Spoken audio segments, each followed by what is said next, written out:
فاكرين العرض المبهر اللي اتعمل في افتتاح المتحف المصري الجديد؟ المناظر اللي كانت بتغير السما وكأنها سحر. ناس كتير ساعتها سألت يا ترى ده اتعمل ازاي؟ والإجابة مفاجأة.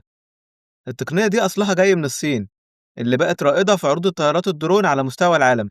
الصين كسرت رقم قياسي جديد في موسوعة جينيس، والرقم ده خلى العالم كله مصدوم. في مدينة شونج تشينج طيروا 11187 طيارة درون مع بعض في نفس الوقت، ومنظر السما كان حاجة خرافية.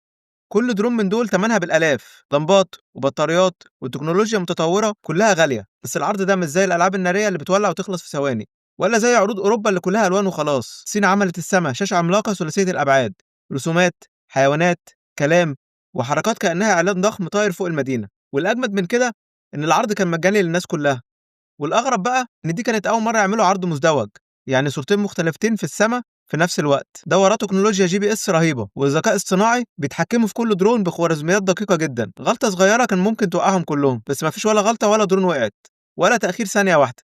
كل ده الضرب الكامل بالذكاء الاصطناعي من غير طيارين بشريين. العرض ده مش مجرد فن، ده قمة التكنولوجيا والبيزنس مع بعض.